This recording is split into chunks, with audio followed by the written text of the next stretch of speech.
yaliwo kubanga zagenda okuwera ssaawa 9 nga Bobi Wine tannavaayo. However zagenda okuwera ssaawa ndowooza emu ez'e Kampala, ndowooza 2 ez'eno nga Bobi Wine amaze okufulumayo. Kakati mu kufulumayo kwa Bobi Wine kirabika basajja baabalabalamu ne balabanga okumuziyiza okuyingira kiyinza okuwaawaala ennyo.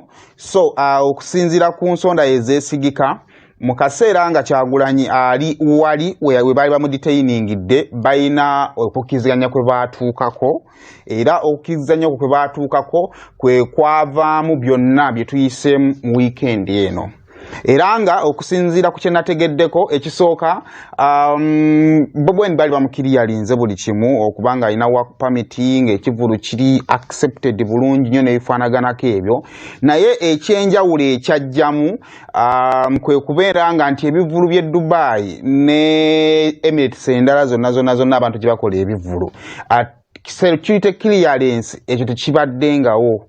Oteri kivvulu kye bagamba nti baali bakikoze olinga alina receipt ekiriyalinga ku security kibeerangawo, ku Bobi Wine kyateekebwawo. So ne basigala awo nga byonna baadde baabigobako naye nga beetaaga okuba nga balina clearance eya poliisi ebakkiriza okugenda mu maaso n'ekivvulu gye bataafuna. Era zagenda okuwera ssaawa zaalinganga 9-10 awo ng'ekivvulu Bobi Wine n'avaayo ku stream ndowooza bamwabiraba ebyo ng'ali ne Nubian Lee, ekivvulu ne kisazzibwamu officially.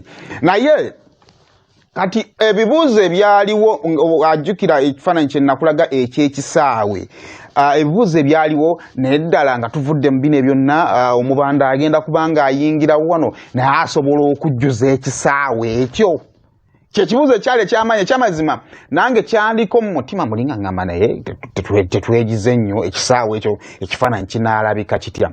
Naye akawungeezi nga ekivvulu kisaliddwamu, ekisooka abannayuganda abamu beesomboola ne bagenda ne beewali ku Mpombo restaurant nga balina ekirowoozo nti nno mubanda ayinza okuyitawoko n'ababonga kubanga atera okubabonga kuba nejjera yena jjo yayiseewo naye ngenda bbawaawo mu maaso awo. Abantu bajjuza Mpombo restaurant, ng'ovudde ku Mpombo restaurant buses okuva mu bitundu ebyenjawulo byenyinza okuba nga ne mutwe sibimanyi kubanga of course siyinza kugamba nti no wano ne wano, ne buses abaana baali babuukinze buses ez'enjawulo.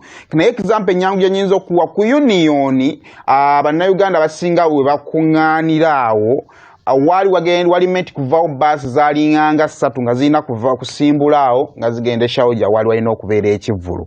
Naye nga baasi ekitono ennyo buli baasi mwezi abaana baali bagipakiddemu abaana nga 50 ku 6. So kakati ekitono ennyo ku Union wali wagenda kufubutukawo abaana nga 3 ku Union awo. Kati then kwogatta n'ebifo ebirala.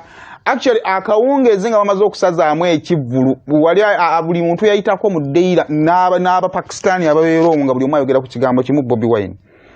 Deira akawungeezi ng'oyitamu ng'olaba abaana engoye emmyufu ziringanga engoye emmyufu nga zino z'ovulo zino abaana ze baayambala mu kyale nga ziringanga ovulo. So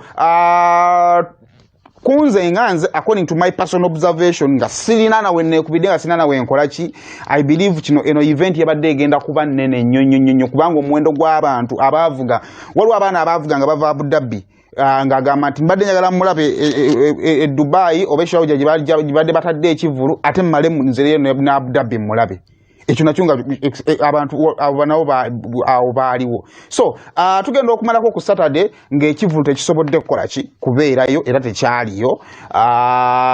Naye abategesi ne batusuubiza okubanga bagenda kubanga balangirira ekiddako. Kakati ekiddako ekyasookeddwako Sunday morning Bobi Wine yagenze mu kifo awakuumirwa abaana abayita batya devotion Awil n'asisinkana ku baana abo n'abazaamu amaanyi n'anyumyako nabo n'ebifaanaganako bwe bityo. Then yavudde ku Awil Bobi Wine yazzeeko ku Mpombo restaurant, omusajja oyo w'amaanyi nnyo pozituseeka from it otya Seekasa ne Hajjati banenge babuuzizzaako batuwadde emmere kuva we twajja wano yabwerera ate ng'olya ky'oyagala so yayiseekaawo ku Mpombo restaurant n'ajja n'ali ekyemisana wabaddewo Patrick Omujuka yabaddewo Honorable Kayemba Solo yabaddewo Honorable Nkunnyingi Muyewada yabaddewo n'abaana abalala bangi nnyo babaddewo then bwe yamaze ng'agenda okugendako ku ofiisi ya Maltmind ye company eyateeka ssente mu Bobi Wine okubanga ajja eno mu UAE kaakati kwe kugenda ku street ze Dubai awo wabadde obuzibu ekyo ekya studios kansoke nkibalage bulazi mulabe mukulu ngeri gyaddi ku street ng'abaguddemu ne poliisi n'emulabulabi n'emwesonyiwa n'egamba muganda wange tambula butambuze kasita watutegeezezzaako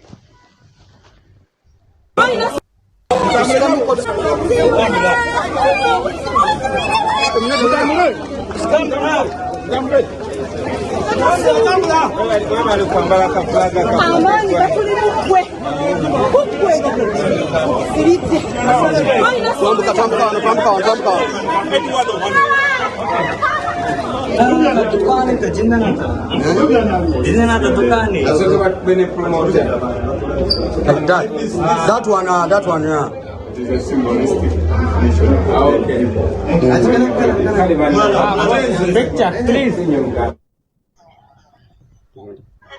Kale eyo embeera yabadde ku street olunaku olw'eggulo ng'omukulu agenda ku ofiisi za Maltmind n'abuuza ku bantu awo kale olunaku olwaleero asuubira okuba ng'agenda ku Abu Dhabi amiitinge bapromota ba side zeeyo just kubazzaamu manyi n'okubaako ebirala bye bamaliriza ate ndoza nga bakola arrangements endala babategeeza mu maaso awo kale awo nga nvuddewo divosi batudda ku kale abantu balina ebyabwe baali balowooza ku kivvulu ndoza nakyo kwefukiwa abantu ate tube nga tumaliriza ensonga z'ekivvulu ekyo tetuveewaawo baganda baffe abaguze tiketi nga muli